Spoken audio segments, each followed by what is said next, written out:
রাধে রাধে সবাইকে, আশা করি সবাই ভালো আছে। তোমাদের ভালোবাসা ভগবান আশীর্বাদে আমরা সবাই ঠিক আছি। সকালের খাওয়া দাওয়া শেষ, দুপুরের রান্নার প্রিপারেশন মোটামুটি করা আছে, আর বাকিগুলো রিওকে নিয়ে ঘরে করব। এখন এটিএমে গেলাম, গিয়ে অল্প টাকা উঠালাম, তারপর মেডিসিনের দোকানে গেলাম। বর বলছে তুমি যখন বের হয়েছো তাহলে মেডিসিন নিয়ে আসো, তো রিওর জন্য অল্প মেডিসিন নিলাম। তো রিওকে নিয়ে এখন চলে এসেছি। আর এই যে পাড়ার মন্দিরে গণেশ পূজা হচ্ছে। আগে কিন্তু এখানে কোনো গণেশ পূজা হতো না, এখন কয়েক বছর যাবত দেখছি গণেশ পূজা হচ্ছে। তো প্ল্যান আছে বাচ্চাদেরকে নিয়ে বিকেলে যাওয়ার, কারণ আজকে 3rd ডে আর কালকে তো বিসর্জনই হবে। দুদিন নিয়ে যাইনি, কালকে রাত্রে ভেবেছিলাম নিয়ে যাব, কিন্তু আমাদের এই গুয়াহাটিতে আমাদের এরিয়াতে এত বাজে বৃষ্টি হয়েছে, আর আমরা যেই গলিটাতে থাকি না, অল্প বৃষ্টি দিলে জল হয়ে যায়। মানে সিলেটিতে একটা কথা আছে, ব্যাঙে মুতলে জল হয়ে যায়, ওই ধরনের আর কি, অল্প বৃষ্টিতেই জল হয়। তো কালকে আর নিয়ে যাওয়া হয় না। ইভেন আমরা কালকে রাত্রে প্রচণ্ড কষ্ট ছিলাম, ইনভার্টারের চার্জ শেষ হয়ে গেছিলো। লাস্ট 3 ঘন্টা 3.5 ঘন্টার মতো কারেন্ট ছাড়া মানে থেকেছি, কোনো রকম একটা লাইট জ্বালিয়ে রাত্রে ভাত খাওয়া হয়েছে। তারপরে ফ্যানও চালানো যায়নি। তারপর 12:30 1টার দিকে কারেন্ট আসলো। তো যাই হোক, ওইগুলো সমস্যা তো হতেই থাকে। আর আমার যে বার্থ প্লেস মানে শিলচরেরও কোনো জায়গায়ও বহুত বাজেভাবে ঝড় হয়। যারা শিলচরের আছো হয়তো তারা জানতে পারবে। তো ওই আবার ঘরে এসে আবার ঘরের কাজ করছি।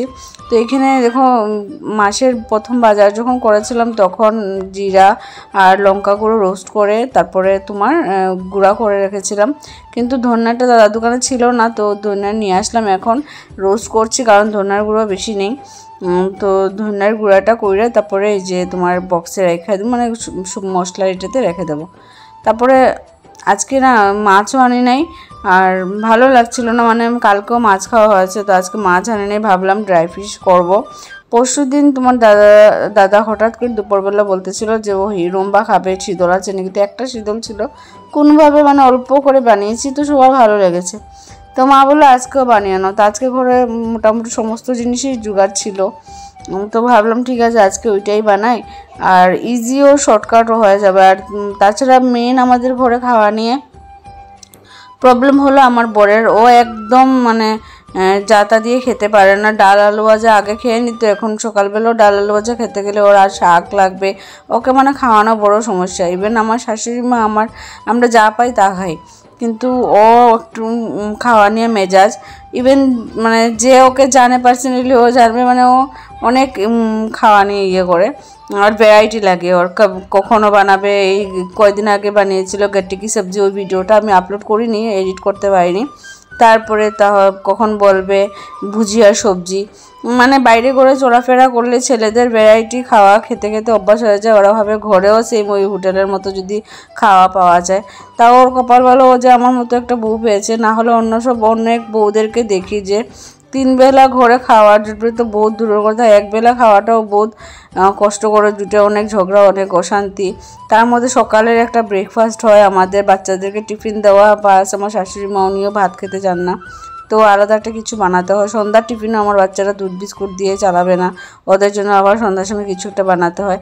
ইভেন আমার হাজব্যান্ডও ও একটা এরকম মানুষ, ও যখন মানে থাকে গুয়াহাটিতে, ও মার্কেটে যাবে, পুরো গুয়াহাটি ও মার্কেট করে আসবে, রাত্রেবেলা 8টা 8:30 9টার সময় ঘরে এসে বলবে কিছু খাওয়ার আছে, তো বাবা তুমি বাইরের থেকেও তো নিয়ে আসতে পারো বা খেয়ে আসতে পারো। আচ্ছা নিয়ে আসো তো ছাড়ো, নিয়ে আসবে না, অ্যাটলিস্ট তুমি নিজেই খেয়ে আসো, তাতেই আমার জানটা অল্প বাঁচে। কিন্তু না, ও এমন একটা বাজি, ও পুরা গুয়াহাটি ঘুরে এসে ঘরে বলবে কিছু খাওয়ার আছে।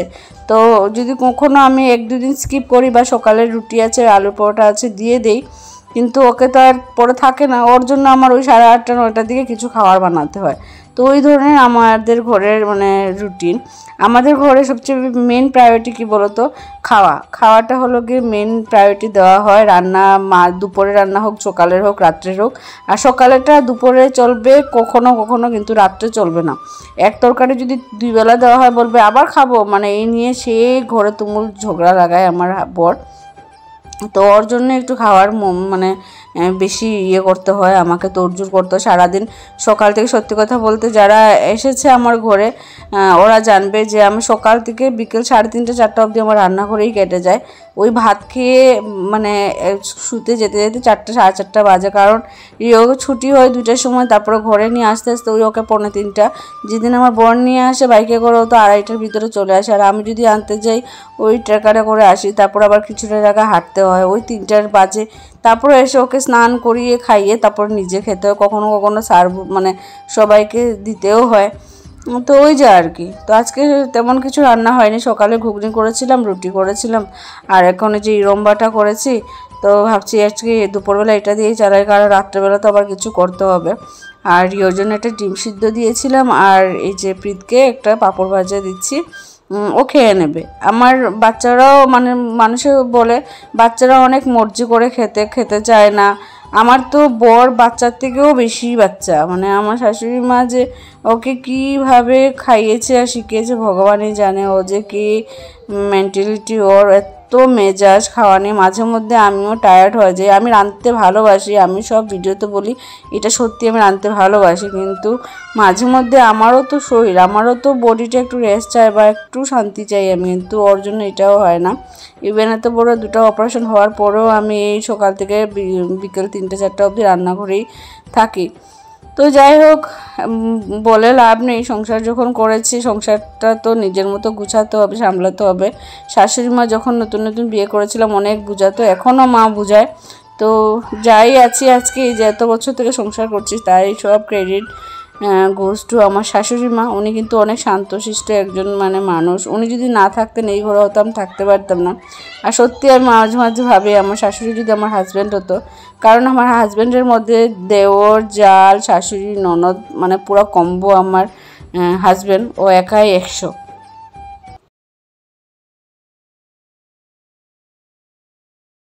ইচ্ছা না থাকা সত্ত্বেও এখন আমাকে আসতে হলো, কারণ মানে রিও টিউশন টিচারও বলছে তুমি যাও একদিন পুজোটা ঘুরে এসে। ভেবেছিলাম অল্প দূরে আরেকটা পূজা হচ্ছে খুব সুন্দর, গণেশকে না ব্রাহ্মণ বানিয়েছে, তো দিদি বললো ওই পূজাটা দেখে আসবে ওদেরকে নিয়ে, কিন্তু দুর্ভাগ্যবশত যাওয়া হয়নি। যেই ঘর থেকে বের হলাম তাই বৃষ্টি চলে আসলো।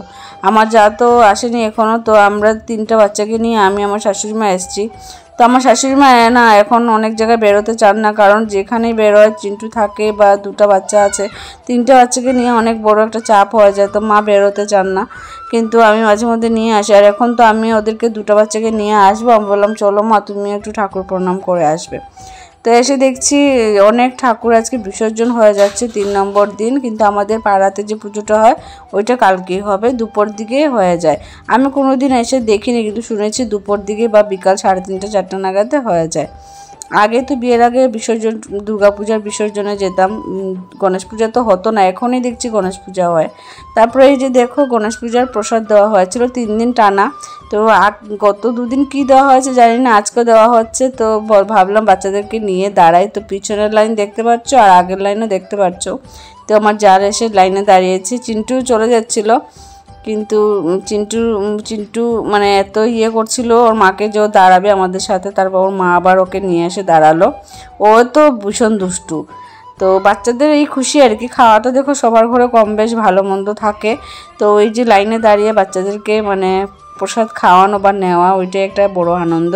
তো আমরা তো কেউ খেতে পারিনি ওদের বাচ্চাদের জন্য, তাই প্লাস্টিকে নিয়ে নিয়েছি। ঘরে আসার পর এখন প্রায় 10:30 বাজে, রিওর স্কুলের হোমওয়ার্ক বাকি ছিল, যেহেতু আমরা সন্ধ্যার দিকে গিয়েছি 4:30 7টার দিকে, তো ঘুম থেকে উঠে বেচারা আর করতে পারিনি। তো এই যে করছে কার্সিভ লিখছে, তো বেচারা অল্প চাপই হয়ে যায় বয়স হিসাবে, ও যে স্কুলে পড়ে না অনেক চাপ পড়ার, 8টা 9টা সাবজেক্ট, তার ছাড়া একটা সাবজেক্টের 2টা পার্ট করে মানে 1 2 এরকম করে ডিভাইড করে দেওয়া।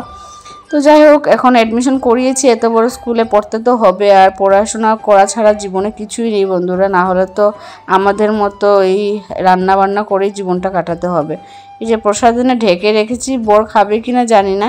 আর মা এসে এখানে ঝটফট করে ভাত বসিয়েছি, তার সাথে করেছে নিরামিষ সবজি, কাঁকরোল আলু এগুলো দিয়ে। কয়েকদিন থেকে বর চিৎকার করছিল নিরামিষ সবজি করো, তো ওই যে সবজি করবে। কে কী খাবে জানি না, তাও বানানো হয়েছে। আর বাচ্চারা এসে প্রসাদ খেয়ে নিয়েছে, ওরা আর ডিনার করবে না। তো বাস এটাই আজকে রাত্রের রুটিন।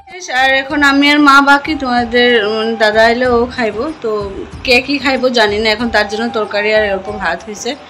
তো চলো আজকের ব্লগটা এতটুকুই থাক। ভিডিওটা যদি ভালো লাগে অবশ্যই লাইক শেয়ার কমেন্ট করে দিও। তো চলো আজকের জন্য গুড নাইট।